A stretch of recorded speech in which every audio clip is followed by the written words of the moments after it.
കൃഷ്ണവർമ്മ തമ്പുരാന് 2 മക്കൾ. അതിൽ മുതിർന്നവളായിരുന്നു മന്ദാകിനി. മന്ദാകിനിക്കാട് തുറക്കണം പോലും. പക്ഷെ മന്ദാകിനി നമുക്ക് ചുറ്റുമുണ്ട്. കാട് തുറക്കണം നല്ലതല്ലേ? അന്ധവിശ്വാസങ്ങൾ അങ്ങോട്ട് പോട്ടെ. അത് മാമന് മന്ദാകിനിയെ കുറിച്ച് ശരിക്കും അറിയാനിട്ടാ. അവന്റെ ഒരു മന്ദാകിനി. നിങ്ങൾക്ക് മന്ദാകിനിയെ കുറിച്ച് എന്തറിയാം? നല്ല ഫ്രഷ് ഇൻഫർമേഷൻ. 17-ാം നൂറ്റാണ്ടിലൊരു തായ്വാനി ചിത്രകാരൻ കൃഷ്ണവർമ്മ കൊട്ടാരത്തിൽ വന്നിട്ടുണ്ട്. കൊട്ടാരത്തിലുള്ളവരുടെ പടങ്ങള് അയാൾ ഒരു ഓട്ടോബയോഗ്രഫി വരച്ചിട്ടുണ്ട്.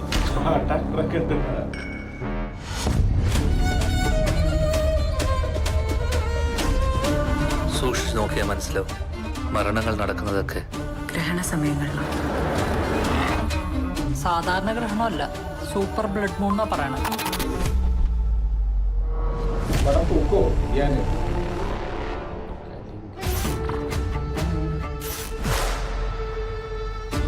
കൃഷ്ണ, മന്ദാകിനി കയ്യെത്തും ദൂരത്തുണ്ട്.